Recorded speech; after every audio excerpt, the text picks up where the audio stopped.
Good morning, students. Today we will be discussing about chapter 2, the end of bipolarity. We have already discussed in chapter 1, Cold War, that the world has been bifurcated into two poles. तो poles में जो पूरा world है वो divide हो गया था. One was USA and second one was with USSR. इन दोनों में equally divide हो गया था.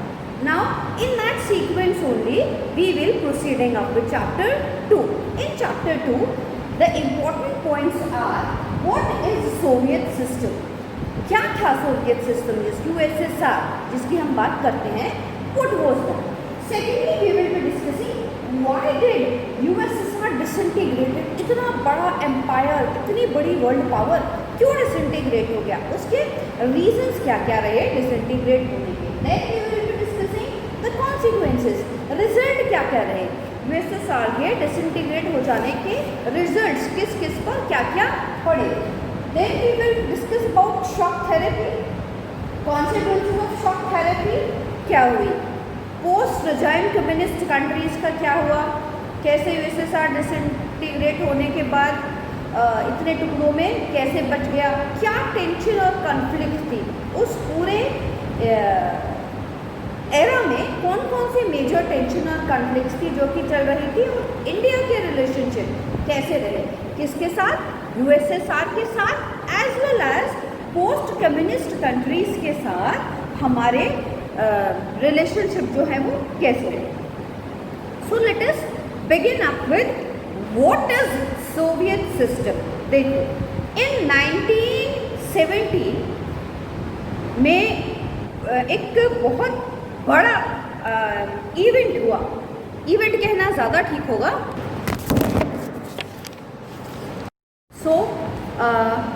कैसे सोवियत यूनियन क्या था, कैसे बना, कैसे डिसइंटीग्रेट हुआ? सो let us first of all let us discuss about what is Soviet system. Soviet system क्या था? 1917 में एक सोशलिस्ट रेवोल्यूशन हुआ. Socialist revolution. So let us discuss about the term socialist. Socialist term क्या कहती है?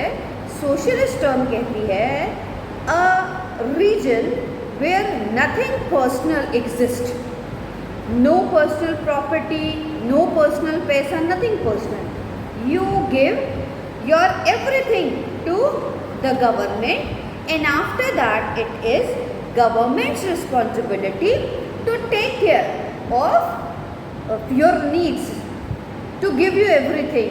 If we talk about चाहे हम एम्प्लॉयमेंट की बात करें, हेल्थ की बात करें, एजुकेशन की बात करें, हर चीज़ की रिस्पॉन्सिबिलिटी जो है वो किसकी हो जाती है? गवर्नमेंट की हो जाती है. So socialist revolution of 1917 in Russia was the biggest attempt to design a society based on the principles of equality. Socialism जो है वो इक्वालिटी की ही बात करता है कि all the citizens will be considered equal and will live a equal life.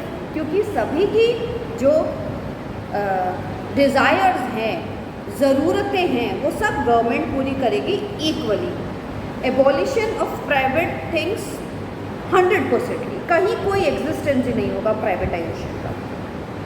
After second world war we have seen that entire world was being divided up into two parts, USA and USSR.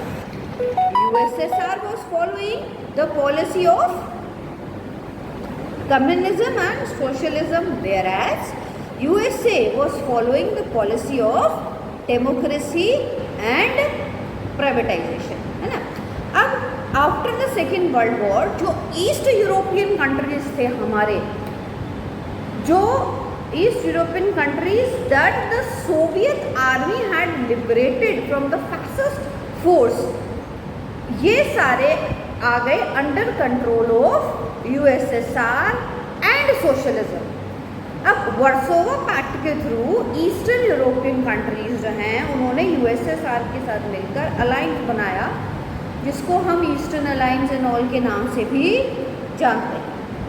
तो अब इनको सब कुछ provide provide करवा रहा था USSR, बदले में इन कंट्रीज़ को क्या करना था, इन कंट्रीज़ को सोशलिज्म को ऑप्ट करना था, क्योंकि आइडियोलॉजिकल कन्फ्लिक्ट था कोल्ड वॉर। तो अब these countries led by USSR are called second bloc और सोशलिस्ट ब्लॉक और ईस्टर्न ब्लॉक। तीनों एक ही चीज़ है ना, तीनों जो है वो एक ही चीज़ का नाम है। अब देखो, after the second world war हम क्या देखते हैं, हम देखते हैं that Soviet union become a great power. Soviet union जो है वो एक बहुत बड़ी पावर के रूप में उभर कर या निकल कर हम कह सकते हैं सामने आता है। And not only as a power but as a very great economy, owing to its complex communication network, vast energy resources, machinery production, industrialization, with its well-built transport system, it gets connected to all the remote areas also, जहाँ पर efficiency कम है, domestic consumer industry है, lack of employment है, वहाँ पर भी अपने transport sector के थ्रू वो कनेक्ट हो जाता है। अनफॉर्चुनेटली अब देखने में और सुनने में तो बहुत अच्छा लगता है सोशलिस्ट फॉर्म ऑफ सिस्टम, सब कुछ इतना अच्छा, अब सब कुछ गवर्नमेंट आपको प्रोवाइड करवा रही है, आपको कुछ एक्स्ट्रा मेहनत करने की ज़रूरत नहीं है, आपको कुछ भी करने की ज़रूरत नहीं है। लेकिन जब हम प्रैक्टिकली इन सारी चीज़ों को देखते हैं तो देखते हैं धीरे धीरे क्या होता है, Soviet system become bureaucratic and authoritative. अब क्यों हुआ ऐसा? Because of lack of democracy and absence of power of speech, freedom of speech. आज भी यूएसएसआर में हम यूएसएसआर तो रहा ही नहीं, से China and all communist countries हैं, वहाँ प्रेस को किसी भी तरह की कोई भी आज़ादी नहीं है। So the problems which people were facing, they were not able to express them. The people who were sitting on bureaucratic chairs, they become authoritative. वो डायरेक्टली अनडायरेक्टली सिर्फ अपने लोगों को, जो उनके नियर एंड डियर वंस थे, उनको फ़ायदा पहुंचाने में लगे रहे। उनका कहीं भी ध्यान ये नहीं गया कि the people, about the common people, how common people are suffering a lot. They were least bothered about all these things. Moreover, nobody was there to help out or this common public. जो problems ये लोग face कर रहे थे, इनको सुनने वाला भी क्यों नहीं था। एक और इम्पॉर्टेंट चीज़ थी, वो थी कि बहुत ज़्यादा पैसा यूएसएसआर का खर्च हो रहा था in the armed race. The Soviet economy started flattering because of that expense in late 1970s and it became stagnant. बहुत सारी जो कॉमन प्रॉब्लम्स हैं वो लोगों की जागने लगी। उनको समझ में नहीं आ रहा था कि कैसे हम इन सारी चीज़ों को कंट्रोल करें। पहले उन्होंने प्रेशराइज करके लोगों को इन चीज़ों को कंट्रोल करने के बारे में सोचा, लेकिन धीरे धीरे ये जो प्रॉब्लम्स हैं ये इकट्ठी होती चली गई और कुछ भी जो है वो कर पाने की उसमें गवर्नमेंट और ब्यूरोक्रेस्ट जो है वो नहीं रहे। सो हम क्या देखते हैं कि जो कॉमन लोग हैं यूएसएसआर के, they become very much aggressive. अब अग्रेसिवनेस जो था उनका, वो कुछ भी काम नहीं आ रहा है उनके। क्यों काम नहीं आ रहा है? अग्रेसिवनेस इसीलिए उनके काम नहीं आ रहा है क्योंकि फ्रीडम ऑफ स्पीच तो है ही नहीं। मोर ओवर जो टॉप लीडर्स थे कम्युनिस्ट पार्टी के, जो टॉप लीडर्स थे, वो उन्होंने क्या करा, उन्होंने इतना अच्छा सिस्टम बना दिया अब उनको, और they get themselves involve into international politics. अपनी इस आइडियोलॉजी को स्प्रेड करने के लिए वो आर्म रेस में पड़ जाते हैं और धीरे धीरे करके जो कंडीशन है यूएसएसआर की वो बहुत ज़्यादा ख़राब होती चली जाती है। ऐसे में गोर्बाचोव जो हैं 82 में मिखाइल गोर्बाचोव जनरल सेक्रेटरी बन के आते हैं किसके? कम्युनिस्ट पार्टी के। ही while joining understood that Soviet system needs a change. उनको समझ में आ गया कि अगर अब उन्होंने ये प्रॉपर चेंजेस नहीं करे तो बहुत बड़ा खामियाजा जो है वो सोवियत यूनियन को भुगतना पड़ेगा। इन्होंने क्या करा कि पॉलिसीज़ भी निकाली, पेस्ट्रोवोकिया एंड गैल्जनॉन। पेस्ट्रोवोकिया जो it was a political and economic reform policy actually. इसमें क्या था, Soviet this policy was based on restructuring. क्या रीस्ट्रक्चर करना है? Restructure the economic and political agendas again, कि यूएसएसआर को इस सोशलिज्म को ख़त्म करके ओपन डोर पॉलिसी को ऑप्ट करना पड़ेगा। they need to opt information and technological revolution which is going in the western block of the world, उसको इनको एक्सेप्ट करना पड़ेगा। अनफॉर्चुनेटली इस पॉलिसी को within the communist party ही वो जिसे हम कहते हैं ना सहमति इसके ऊपर नहीं बन पाती है और वहीं पर ये चीज़ ख़त्म होकर रह जाती। अब पीपल ऑफ यूएसएसआर इतने ज़्यादा वो लोग परेशान हो गए होते हैं कि जब गोर्बाचोव आते हैं और उनको ये एक्सेप्ट करते हैं कि हमें अब इन ये चेंजेस की ज़रूरत है, एक्सेप्ट करते हैं इसको, तो लोगों को लगता है कि शायद कुछ चेंज होंगे, लेकिन वो भी नहीं कर पाते हैं। ऐसे में क्या होता है, जो leaders within the Communist Party who later incited a coup in 1991 and led to the disintegration of USSR. Or Boris Yeltsin emerged as a new national hero who actually opposed this coup. Russia, Ukraine, Belarus, three major republics of USSR under the leadership of Yeltsin declared in 1991 that Soviet Union was disbanded, और वो इस चीज़ को बिल्कुल clearly declare कर देते हैं। So this is how हम देखते हैं यूएसएसआर डिसइंटीग्रेट होता है। अब हम अगर सीरीज ऑफ इवेंट बनाते हैं कि कैसे कैसे यूएसएसआर डिसइंटीग्रेट हुआ, तो सीरीज ऑफ इवेंट में सबसे पहले आएगा फॉल ऑफ बर्लिन वॉल, उसके बाद collapse of second world power, end of cold war और division of Germany. End of cold war और डिसइंटीग्रेशन ऑफ यूएसएसआर एक ही टर्म में। 1991 में जैसे डिसइंटीग्रेट हुआ, कोल्ड वॉर अपने आप खत्म हो गई। क्यों? क्योंकि कोल्ड वॉर तो आइडियोलॉजिकल कन्फ्लिक्ट थी इन दो के बीच में था, यूएसए एंड यूएसएसआर। जब यूएसएसआर ही डिसइंटीग्रेट हो गया तो कोल्ड वॉर अपने आप ख़त्म हो जाता। तो ऐसे हम देखते हैं कि जो यूएसएसआर है ये डिसॉल्व हो जाता है, वर्ल्ड बाइपोलर से यूनिपोलर हो जाता है। अब यूनिपोलर किसे कहते हैं? यूनिपोलर कहते हैं a state of affair in world arena dominated by one single power, one super power. That system is known as unipolar system. वो सिस्टम यूनिपोलर सिस्टम के रूप में जाना जाता है। सो disintegration of Soviet Union was a very shocking thing for the entire world. एक बहुत बड़ा इवेंट था, यूएसएसआर बहुत बड़ा रजाइन था, जिससे सभी लोग जो थे they were in the state of shock कि एकदम सडन डिसइंटीग्रेशन जो है वो यूएसएसआर का कैसे हो गया। क्योंकि इंटरनल फैक्टर्स जो चल रहे थे, जो इंटरनल फैक्टर्स चल रहे थे उनके बारे में तो कोई जानता नहीं था। सो बहुत सारे कॉजेज हो गए। सो let us discuss about the causes, है ना, किस तरह से यूएसएसआर डिसइंटीग्रेट होता चला गया। सबसे पहले तो देखो, Soviet political and economic institutions जो थी इनका फेलियर एक बहुत बड़ा रीज़न था, because they remained failure in meeting the aspiration of people, desire of people.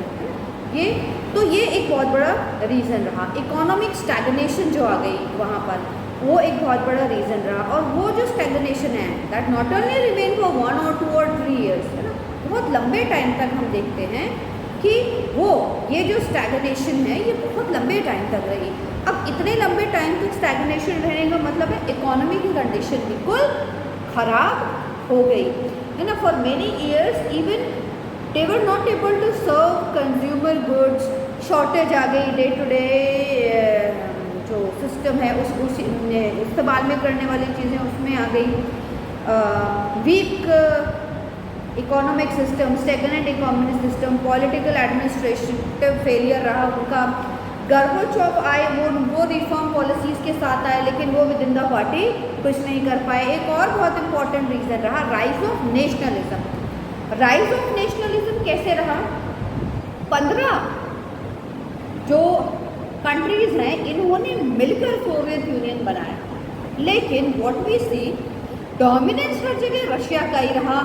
Russian trade, Russian culture है ना, रशिया कैपिटल, रशियन लैंग्वेज। तो बाकी जो रिजाइम्स थे दे स्टार्टेड फीलिंग नेग्लेक्टेड, तो उनको ये लग रहा था। अच्छा, अब इसके अलावा एक चीज़ और थी कि बहुत सारे ऐसे भी रिजाइम्स थे जिनमें डेवलपमेंट के नाम पर कुछ नहीं हुआ, वो सिर्फ सोर्स रहे, मटेरियल सोर्स रहे यूएसएसआर के लिए, डेवलपमेंट नहीं किया गया।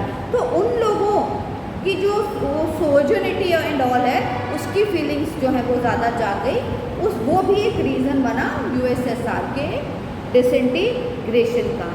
ड्यूरिंग द कोल्ड वॉर हम क्या देखते हैं, gradually USSR become stagnant and the downfall of this big system started, है ना। तो ये लोग कंट्रोल में कर नहीं पाए और एकदम से जो है वो कोलैप्स हो गया। तो ये क्या रहे, ये रीजंस रहे। अब कॉन्सिक्वेंसेस क्या हो, अभी तो हम बात कर रहे थे रीजंस की, ये रीजंस क्या क्या रहे। अब हम बात करते हैं कॉन्सिक्वेंसेस की कि वो क्या क्या कॉन्सिक्वेंसेस रहे। सबसे पहले तो कोल्ड वॉर कन्फ्रंटेशन एंड हो गया। क्यों? Cold war was between USSR and USA. जब यूएसएसआर एग्जिस्ट नहीं कर रहा, डिसइंटीग्रेट हो गया, है ही नहीं, तो ये जो कन्फ्रंटेशन है इसका ख़त्म हो गया। आर्म रेस जो है बढ़ रही थी बहुत ज़्यादा, होल्ड आया उसमें, कंट्रोल हम नहीं कह सकते, लेकिन आर्म रेस को होल्ड करने में मदद मिली। US emerge as a single super power. World scenario में बाइपोलैरिटी से हम देखते हैं यूनिपोलर जो है वो वर्ल्ड हो गया। IMF, UNO दे emerged more strongly। ये जो इंस्टीट्यूशंस हैं ये ज़्यादा स्ट्रांगली खड़े हो पाए और प्रूव हो गया that democracy and liberalism, liberal economy, ये दोनों ज़्यादा सही हैं as a ideology to adopt, है ना, क्योंकि वो तो क्लैश हो गए सारे। अब ये सारे वजह से पूरे बहुत नए नए फैक्टर सामने आए। जैसे देखते हैं 1991 में डिसइंटीग्रेशन होते ही EU ने खुद को डिक्लेयर कर दिया सेंटर ऑफ सोर्सेज। एक रहा हेगेमनी, काफ़ी टाइम तक हेगेमनी पीरियड रहा, लेकिन सेंटर ऑफ पावर्स जो हैं वो निकल के सामने आने लगी, या वी कैन से एक पाथ बना उनको निकल के सामने आने का। एक जो एजेंडा है वो शुरू हुआ, ये हम बोल सकते हैं। अब इसके बाद जस्ट बाद आई शॉक थेरेपी। शॉक थेरेपी क्यों कहा गया और क्या है? सडन चेंज जो हुआ पोस्ट कम्युनिस्ट कंट्रीज में, ये तो प्रूव हो गया कि आपका कम्युनिज्म और सोशलिज्म जो है उसको ऑप्ट नहीं किया जा सकता, उसको हमें चेंज करना पड़ेगा, ये प्रूव हो गया। तो अब क्या हुआ, वो पोस्ट कम्युनिस्ट रिजाइम्स अपने आप को एकदम से चेंज करने लगी सडनली, किसमें? डेमोक्रेसी और नेशनलिज्म में। अच्छा, अब देखो क्या होता है, with the collapse of communism क्या हुआ, was followed in the most countries by a painful process, है ना, a painful process of transition of authoritarian socialist system to democratic capitalist system। इसमें जो उनका सडन चेंज था ये शॉक थेरेपी के नाम से जो है वो जाना गया। मॉडल ऑफ ट्रांजैक्शन रशिया में, सेंट्रल एशिया में, ईस्टर्न यूरोप में, ये सारी जगह पे हुआ। किसकी मदद से हुआ? With the help of world bank, IMF, ये निकल कर आए। तो पोस्ट सोवियत कंट्रीज ने जो चेंज करा वो लोग को सडन अपने आप को डेमोक्रेसी और कैपिटलिस्ट फॉर्म में, ये सडन चेंज जो है ये शॉक थेरेपी कहलाए। अब शॉक थेरेपी के कॉन्सिक्वेंसेस क्या हुए, कैसे हुए, ये चीज़ हम देखते हैं। So we were discussing about the problems, how USSR get disintegrate. Now next question which arises is कि what were the tension and conflicts were in control। देखो इतना बड़ा एम्पायर जब एकदम से डिसइंटीग्रेट हो जाता है तो बहुत सारी प्रॉब्लम्स जो है वो ऑटोमेटिकली आना लाजमी है। तो उन टेंशन और कॉन्फ्लिक्ट्स के बारे में हम थोड़ा सा बात करते हैं। देखो, the conflict and tension among the Soviet Republic was very much practical and it also perceived under the due effect or impact of the disintegration process and shock therapy। दोनों ही रीजन है। Disintegration was the first reason and और ये जो shock therapy था this was the second reason. क्यों था? Most of the former Soviet republic are prone to conflict and many have civil wars, insurgencies, क्योंकि सब कुछ बदल गया ना, अचानक से सब कुछ चेंज हो गया। So the tension and conflicts they can be traced in 3 major reasons. एक तो जो रशियन रीजन था, उसके बाद सेंट्रल एशिया था और ईस्टर्न यूरोप, ये तीनों रीजन्स थे जिसको कि टच किया USSR के डिसइंटीग्रेशन के कॉन्सिक्वेंसेस ने। नंबर 1 हम करते हैं कन्फ्लिक्ट्स इन रशियन रीजन। जो रशियन रीजन था उसके बीच में क्या क्या कन्फ्लिक्ट्स आ रहे थे।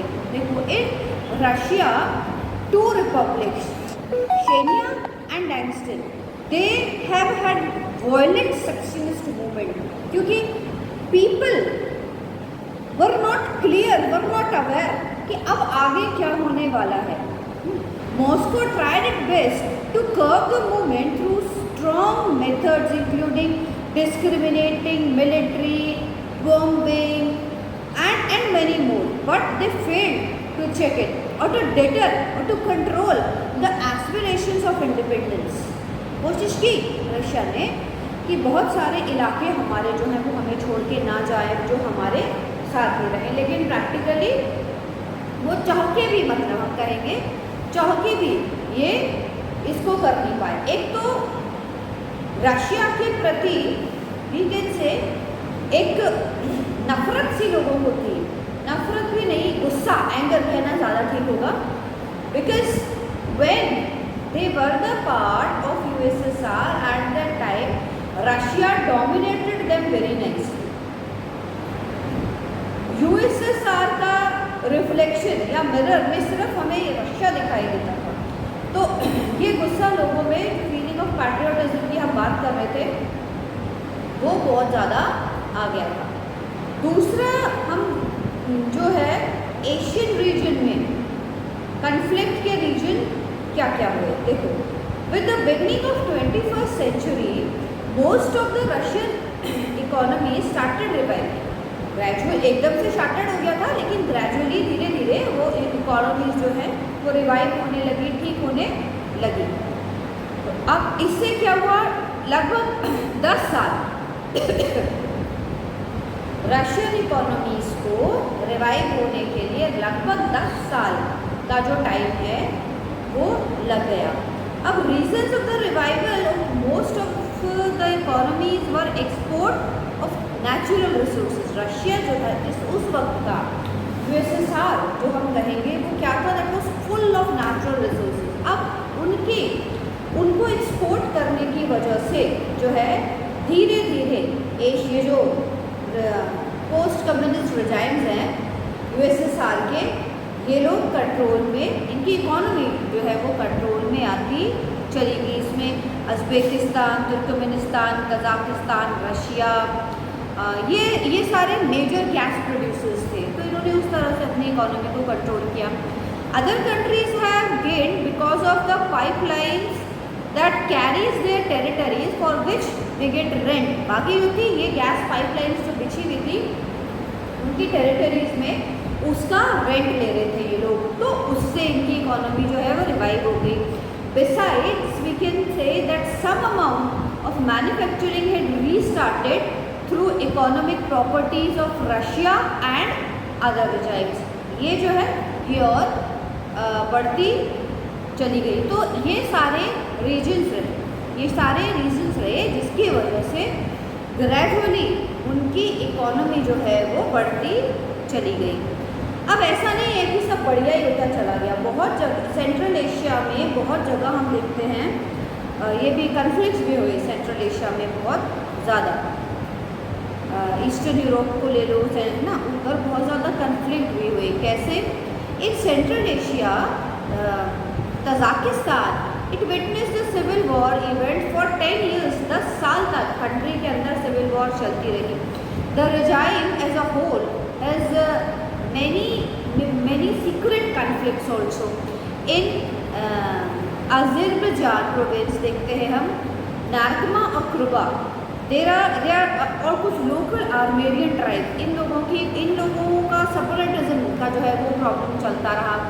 जॉर्जिया डिमांड फॉर इंडिपेंडेंस, इसका रिजल्ट क्या हुआ? दो पार्ट्स में डिवाइड होने की जॉर्जिया मांग कर रहा था। So it resulting in shooting a war. And there are movements against existence of regimes in Ukraine, Georgia, बहुत सारी जगह पे जो है साथ नहीं रहना चाह रहे थे, अलग हो। सेपरेटिस्ट मूवमेंट जो है वो बहुत ज़्यादा चलाए जा रहे थे, जो कि ज़्यादा प्रॉब्लमैटिक इशू बन के आ रहे थे। तो ये सारी प्रॉब्लम्स थी जो कि वहाँ चल रही थी। Now the next important topic is कि कोल्ड वॉर एरा में इंडिया और यूएसएसआर इन दोनों के बीच में बहुत बढ़िया रिलेशनशिप थे। इन सारे रिलेशनशिप्स को हम जो है वो डिस्कस करेंगे। देखो, during the cold war era India and USSR enjoyed a multi dimensional relationship. The relation between the two, इनको हम 4 पार्ट्स में एनालाइज करके पढ़ेंगे। सबसे पहले इकोनॉमिकली, उसके बाद पॉलिटिकली, उसके बाद मिलिट्री और उसके बाद कल्चरली कैसे इम्पैक्ट है। सबसे पहले जो है वो हम इकोनॉमिकली कैसे ये दोनों बहुत एक दूसरे के पास रहे, क्लोज रहे, इसको स्टडी करते हैं। In the economic era Soviet Union provided extraordinary assistance, extraordinary support to India in technical as well as in India's economic development। बहुत ज़्यादा हेल्प आउट करी। जैसे हमारा जो 5 year प्लान है ये एक्चुअली यूएसएसआर की देन है, वो लोग इस बेस पे काम करते थे। जितना भी हमने इनिशियली इन द बिगिनिंग अपनी इंडस्ट्रीज एंड ऑल शुरू करी वो सब हमारा यूएसएसआर की मदद से शुरू हुआ। The Soviet union assisted India's public sector companies and gave there technical assistance. इसमें स्टील प्लांट में जैसे भिलाई, बोकारो, विशाखापट्टनम, ये जितने भी हेवी इंडस्ट्रियल प्लांट थे इनको सेटअप करने में यूएसएसआर ने ही हमारी सबसे ज़्यादा मदद की थी। Soviet Union provided a positive attitude towards India and India ये कब उन्होंने मदद की हमारी? When India was suffering from financial crisis like shortage of foreign currency and all, वहाँ पर इन यूएसएसआर ने अपॉर्चुनिटी दी इंडिया को अपनी ही करेंसी में डील करने की, तो ये बहुत बड़ी हेल्प थी एट दैट टाइम।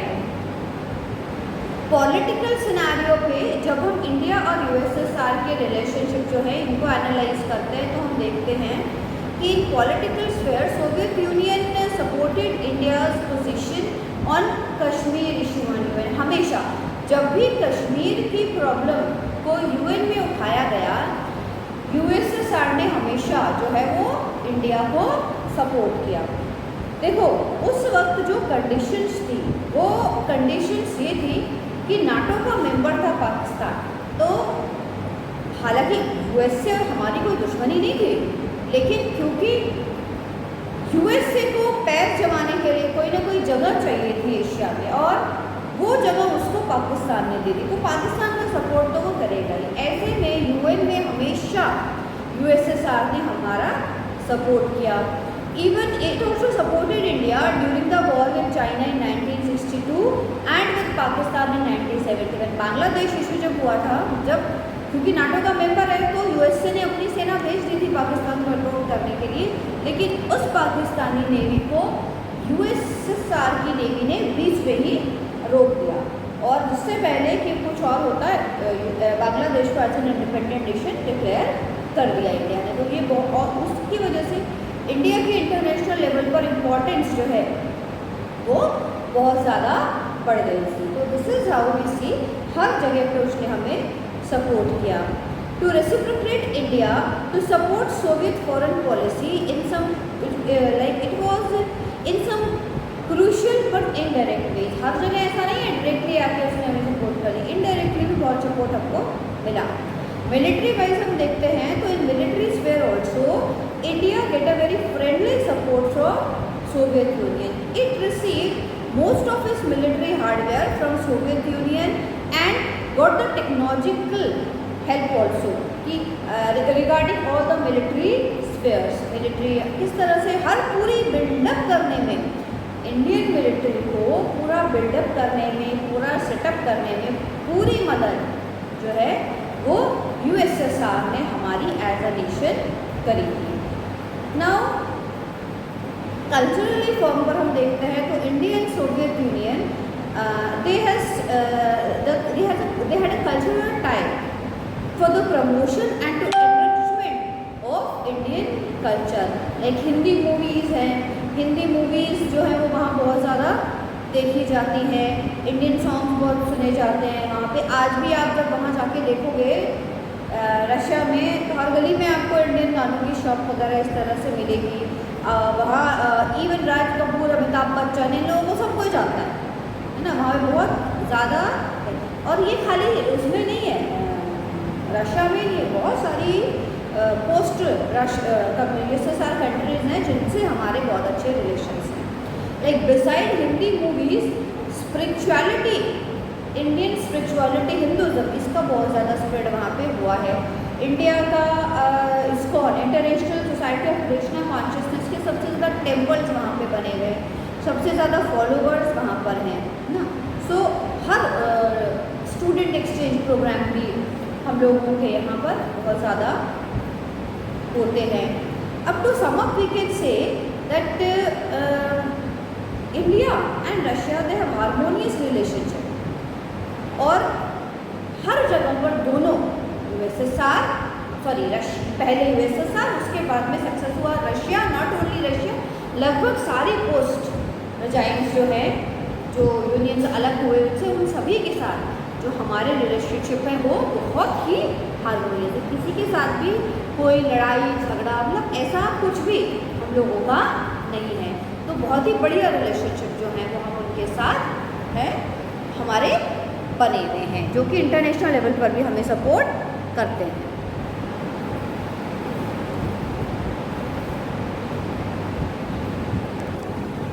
सो ये तो थे हमारे रिलेशनशिप। अब एक चीज़ और हम देखेंगे जो कि बहुत इम्पोर्टेंट है, वो ये है कि वाई डिड गोर्बाचोव की जो रिफॉर्म पॉलिसी थी वो कैसे फेल हो गई, क्योंकि उसका फेल हो जाना, सो गोर्बाचोव की जो पॉलिसी है उसका फेल हो जाना भी एक ट्रमेंडियस रीज़न रहा यूएसएसआर के डिसइंटीग्रेशन का। क्यों फेल हुई, कि जो ये जो पॉलिसी थी क्यों फेल हुई। देखो, as we can say this particular question is very complicated, and to answer the question is itself very controversial in nature. पहले ही हालात इतने ख़राब थे तो हम डायरेक्टली ये नहीं कह सकते कि खाली उसकी पॉलिसीज़ की वजह से ही ऐसा हो गया। The most basic answer seems to be that when Gorbachev carried out his reform and the system was already loosened, already बहुत problems आ गए थे। अब he set in motion forces and expectation that few could have predicted and become virtually impossible to control। लोग क्या सोच रहे थे, लोग कैसे रिएक्ट कर रहे थे, ये बहुत इम्पॉर्टेंट चीज़ थी। एक्सपेक्टेशंस, जब गोर्बाचोव ने इस चीज़ को एक्सेप्ट किया कि प्रॉब्लम्स हैं, at the time Gorbachev was single leader to accept this. इसकी वजह से क्या हुआ, कॉमन पब्लिक जो थी उन सभी की जो एक्सपेक्टेशन है गोर्बाचोव से वो बहुत ज़्यादा बढ़ गई और टाइमली गोर्बाचोव उनको पूरा नहीं कर पाए, डिले होते जा रहे थे। अब लोग ऑलरेडी बहुत ज़्यादा फ्रस्ट्रेटेड थे, इसलिए पेशेंस ख़त्म हो गया था लोगों का ऑलरेडी। तो ये हम कह सकते हैं इट कुड बी ये बना एक reason. Like there were sections of Soviet society which felt that Gorbachev should have moved much faster and were disappointed and impatient with his method. They did not benefit in the way they had hoped, or the benefit which they were getting was very slow. Others, especially members of Communist Party and those who were served by the system, took exactly the opposite view. They felt that their power and privilege were ending and Gorbachev was moving too quickly. Common public की हम बात करें, उनको लग रहा था कि Gorbachev बहुत स्लो चल रहे हैं। जो ऑथोरिटेरियन थे उनको लग रहा था कि सारी पावर खत्म हो जाएगी, इसलिए हमारे तो गोर्बाचोव जो है वो बहुत जल्दी चल रहे हैं, उनकी ये प्रॉब्लम थी। Hence in this tug of war, Gorbachev जो है टग ऑफ वॉर, एक तरफ से कॉमन पब्लिक खींच रही है, एक तरफ से अथॉरिटेरियन खींच रहे हैं, बीच में से गोर्बाचोव को और उसकी पॉलिसीज़ को। So in this tug of war Gorbachev lost support on all sides and divided public opinion. ना तो कॉमन पब्लिक का सपोर्ट मिल पा रहा है उसको, और ना विद इन द पार्टी और विद इन द एडमिनिस्ट्रेशन उसको किसी का सपोर्ट मिल पा रहा है। Even those who were with him they become disillusioned as they felt that he did not adequately defended his own policies or his own ideas। ये भी लोगों को तो ये एक पूरा एक रीज़न बना डिसइंटीग्रेशन का। तो हम डायरेक्टली गोर्बाचोव को रिस्पॉन्सिबल नहीं ठहरा सकते हैं। अब शॉक थेरेपी जो है वो आ गई डिसइंटीग्रेट होते ही। Shock therapy was the state of affair which signifies the collapse of communism, followed by a painful process of transition from an authoritative socialist system to a democratic capitalist system. The model of transformation in Russia, Central Asia and East Europe, influenced by the World Bank and IMF, ये shock therapy कहलाया। Now shock therapy varied its intensity and speed almost in the amongst the former second world countries, but its direction and features were quite similar। अलग अलग speed से accept कर रहे थे इसको, लेकिन एजेंडा जो है, फीचर्स जो है सब अलग तरीके से ले रहे थे। अब कैपिटलिस्ट इकोनॉमी कैसे कर रहे थे? The shock therapy advocated that every country was required to make a total shift to capitalism. अब छोटे छोटे पार्ट्स में अगर शॉक थेरेपी ये कैपिटलिज्म की तरफ मूव करवाती तो शायद इतनी ज़्यादा जो प्रॉब्लम्स है वो नहीं आती। अब प्राइवेट फार्मिंग शुरू हो गई। Shock therapy involve the replacement of collective farming to private farming and capital and this is how included capitalism in agriculture, जिसकी वजह से क्या हुआ, स्टॉप होने लग गया। फ्री ट्रेड में बिलीव करते थे क्योंकि कैपिटलिस्ट तो वही शॉक थेरेपी के थ्रू पोस्ट जाइन कंट्री, पोस्ट कम्युनिस्ट कंट्रीज जो हैं वो करने लगे। इससे क्या हुआ, shock therapy actually stressed on the external orientation of economies with the free trade as as an essential situation, जबरदस्ती ज़रूरी मान लिया गया उसको कि उसके बिना काम नहीं चलेगा, ऐसा इन लोगों ने मान लिया। अब इसकी वजह से क्या हुआ, the free trade regime and foreign direct investment become the main engines of charge. अब फिर इन्होंने ट्रेड अलायंस विद वेस्ट को भी बढ़ावा दिया। In shock therapy transition also involve a breakup of the existing trade alliance among the countries of Soviet block. आपस में trade करने की बजाय, आपस में एक दूसरे की हेल्प करने की बजाय they linked directly to the West. अब इससे जो है वो रिजल्ट्स हमको नहीं मिल पाए एक्चुअली जो रिजल्ट्स मिलने चाहिए थे। पॉलिटिकली भी शॉक थेरेपी की वजह से हम देखते हैं बहुत ज़्यादा नुकसान हुआ। इट डिड नॉट पे much attention towards the political transformation like economic transformation. इसकी वजह से क्या हुआ, the formation of this democratic institutions was not given due attention and preference to the demand of economic transformation was much more witnessed। इसकी वजह से क्या हुआ, बहुत जगह पर प्रेसिडेंट जो है डेमोक्रेसी सही तरीके से लागू नहीं हो पाई। बहुत सारी कंट्रीज़ में क्या हुआ, सिर्फ प्रेसिडेंट रूल है वो चल के रह गया, मतलब 100% डेमोक्रेसी नहीं आ पाई, तो उस चीज़ को आने में बहुत ज़्यादा टाइम लगा। तो सारा जो वर्ल्ड है एक्चुअली हम कह सकते हैं shattered. So this was all about chapter 2. Thank you very much.